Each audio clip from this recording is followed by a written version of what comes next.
Omega. Hey everybody. Hi. Hey, welcome back. Welcome back. Great to see you again. How you been? Why do some high magicians view Wicca or witchcraft as evil, or is that a misconception? Yes and no. The reason why is that there are covens that are evil. There's just no two ways around it. There have always been the Malavento and the Benevento, the good witches and the bad witches. The way we used to talk about these things is that shamans were the good guys and witches were the bad guys. But anthropologists kind of muddied the waters when they started using too much cross-contamination in discussing things. There are anthropological purists who say that the only shamans who exist are the ones in Siberia because they're the ones who actually call themselves shamans. In every culture, there's a name for the person who works with unseen things and has the power to make things happen. It's just that name differs from language to language, just as the word for love differs from language to language. Now, back to your original question about are there covens that are evil? Yes. Yes, there are. And it's usually pretty easy to tell when you go to their outer court meetings. If you are in the witchcraft movement and you're interested in getting in touch with a Gardnerian or Alexandrian or other traditional coven, they have something called the outer court. And this is where they will hold public rituals that are only sort of public. By public, they mean we invite people we think may be appropriate. And so if you've been invited to one of these meetings, what happens is that you are watched. You are watched for how you react to certain members' behaviors, which may or may not be authentic. You see, witches have a tendency to play tricks. And the more evil they are, the more tricks they play, is what I have noticed. And the covens who have hazing practices, I've noticed. It's the covens that haze that tend to be more dark in their practices. Huh, interesting. And so you can usually tell just from a couple of outer court meetings as to how facetious or nasty or backbiting they are. Right. And so, when you look at the outer court, this is what you feel comfortable showing people? What are you doing that you're not showing people? What do you do behind closed doors? Whoa. Yeah. So, there's another problem too, and that is that, witchcraft has gotten really a bad rep because of the Christians. The word strega, from which witch comes from, actually, is a pejorative, or was originally a pejorative. Right. So, it was, and then there's the evil witch and the stereotype of the evil witch and all of that. And for people to separate Wicca from the evil witch, Wicked Witch of the West, Which is ridiculous because you've got Glinda right there. Exactly. And even in our most beloved story of Sleeping Beauty, you have the good witch side by side with the bad witch. Right. This is how magic has always been. Now, you see, that which is bad is sometimes culturally determined. Now, there are those things that we all recognize that are bad, and I could name some things, but I won't. Right. But there are things that are cultural that are considered bad, and things that are cultural that are considered good, that make the witchcraft and the magic that you do to prevent outsiders from coming in seem like misplaced malevolence. For example, the Islamicists have a problem with pork. The Chinese adore pork. So if the Islamicists cast spells to attack pork production in China, the Chinese would see it as malevolent, and the Islamicists would see that as just cleaning up a mess. Do you see? But when you get to cultural values. Right. But there are other cultural values that are consistent.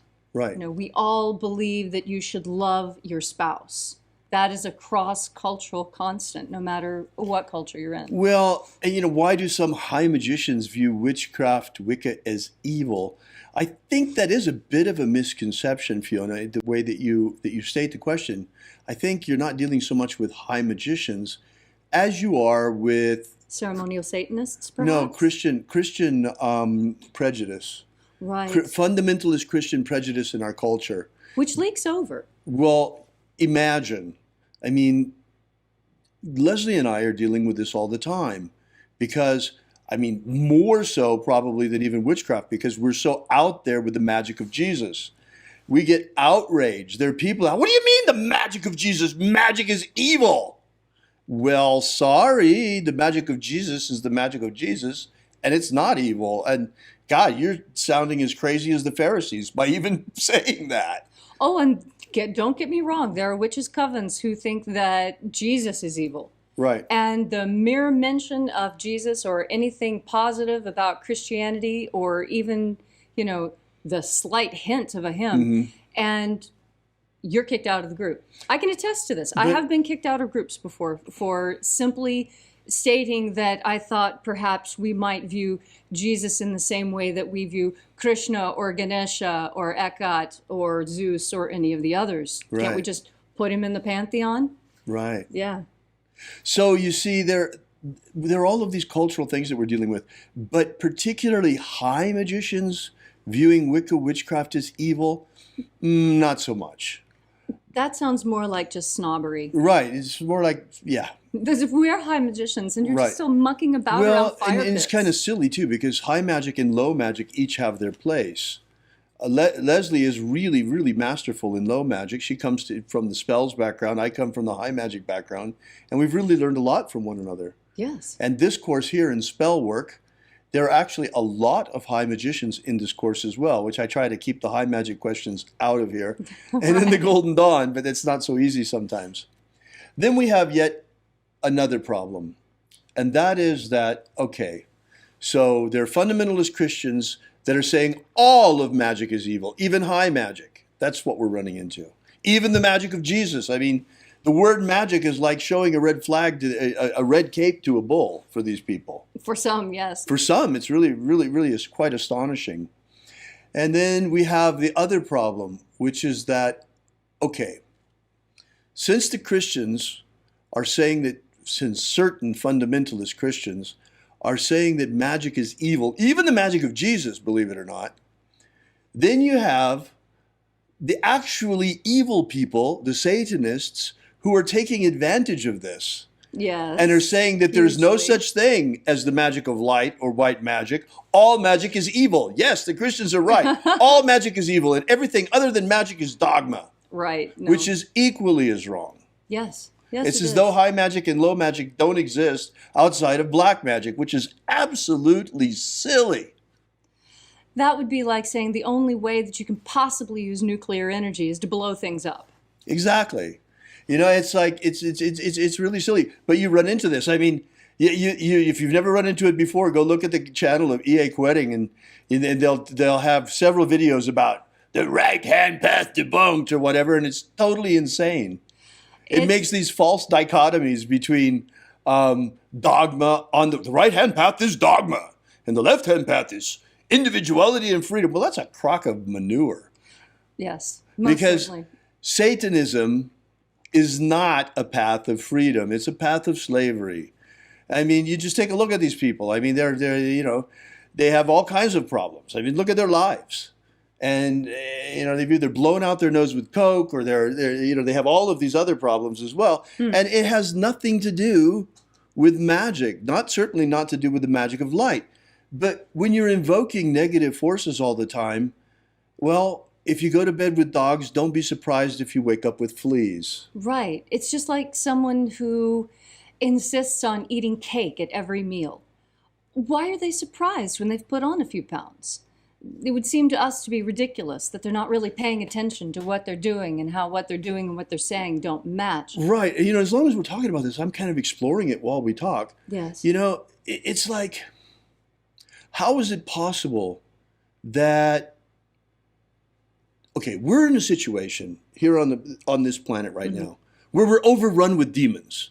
Yes. I mean, why do you think we are right now under house arrest, half the world? Yes. Why? You think this is not demonic activity? What about the whole virus? It's not demonic? Of course it is. And Jesus dealt with these things by casting the demons out.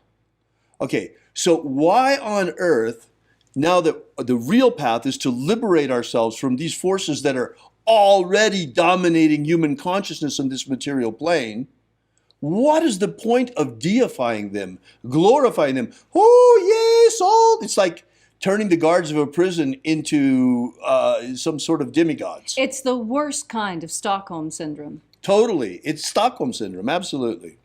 Falling in love with your captor. That is the definition of Stockholm syndrome. And what do these people do when they show such really puerile and fawning adoration for, bless their hearts, I love nurses too, but I'm not going to get on my knees for them. Not unless that's what's required for the blood test. I mean, you know, it seems so misplaced to me.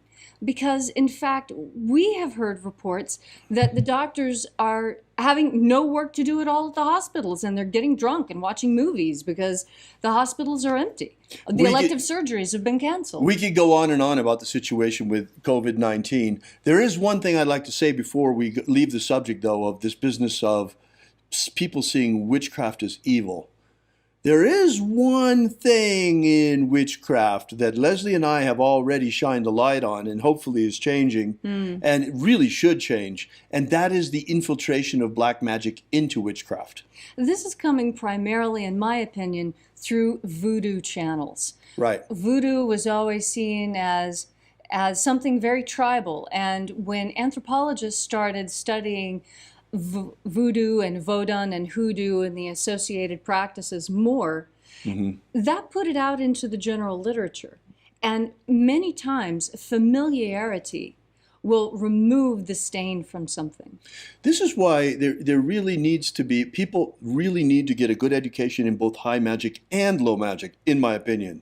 You don't use a screwdriver to hammer in a nail, and you don't use a hammer to put in a screw. You use a screwdriver or you use a drill. Right. You use know, the proper tool the for proper the job tool at for hand. the proper thing. And just as we see people having certain problems with high magic because they haven't also mastered low magic, it's amazing how many people you see that are making great soul progress, spiritual development progress, Right. but they can't seem to keep their daily life together. Right. And they're always out of work, or this is going wrong, or that's going wrong, because they don't have that low magic grounding as well to balance it. You need both. Just as you're a physical body and a spiritual body, you need low magic to take care of the material body and high magic to take care of the spiritual body. Exactly. Now, add to this problematic one more thing, and that is that most low magicians don't have any real training in high magic. Right. And this is why there are so many coven priests and priestesses out there who are looking to, we got to draw down the moon, let's use voodoo. Right. If they had any training at all, they would understand that voodoo is not the route to go, but rather the Golden Dawn's assumption of God forms. The reason why, and I want to make this super clear to you, the reason why is that as a good shaman, as a good magician, as a good witch, as a good anything that works with the spiritual realm, you don't let stuff in. You put it on top of you and you get the contagion from like putting on skin cream. You don't take it like a pill. Right. It's too dangerous. Skin cream, you can wash off. God forms, you take off. Drawing down the moon, you put it on top of you like Right. a hood. You don't. Like a robe, Yes. like a cape.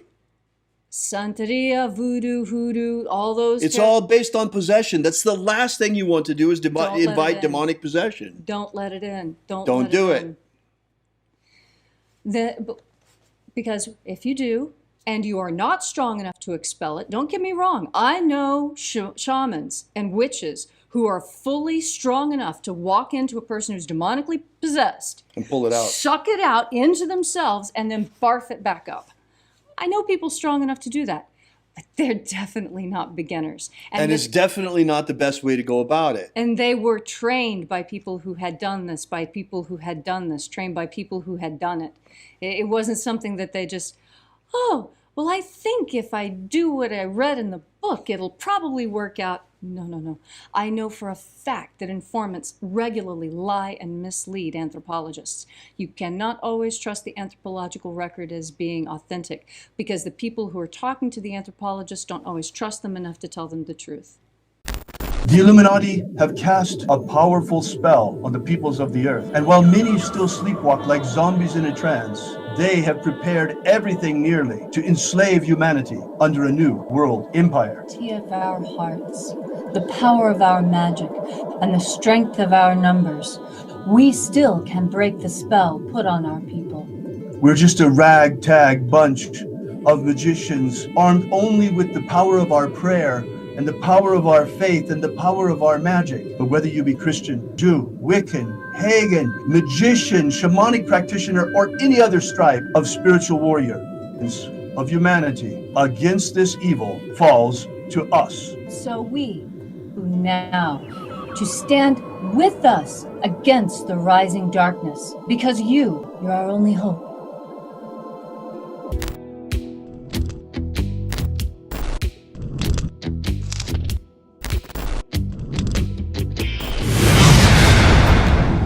Have you ever wanted to gain real magical abilities so you can become the master of your destiny? Do you wish you could get the ancient secret key for free so you can build the life of your dreams? If you've wanted more out of life, to become all that you can be, physically, romantically, financially, spiritually, then you need to take action and get this right now. That's right, and for free, but it won't be available for much longer. So go right now to thescienceofmiracles.com and get started. Achieve the prosperous life you want for yourself. Gain ultimate life mastery.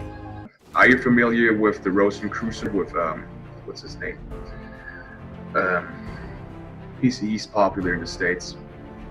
He's the president or the Emperor. Imperator. The president. Emperor. Imperator. From the Golden Dawn. What's his name? Oh. David Griffin holds this position as Emperor. Imperator. David Griffin. David Griffin. David Griffin. David Griffin. David Griffin. Have David Griffin. I saw an email yesterday that he sent out about, there's a magical war going on. The Mage War. Demons of the infernal realm. All of them. There is really a magical war going on. The Mage War. There is a guy called David Griffin who is heading all these magicians. David Griffin is S.L. McGregor Mather's present successor. David Griffin. David Griffin. David Griffin. David Griffin. I'm Golden Dawn Imperator David Griffin. David Griffin. David Griffin. David Griffin. David Griffin. Now David Griffin. There's a magical war going on. So there is really a magical war going on.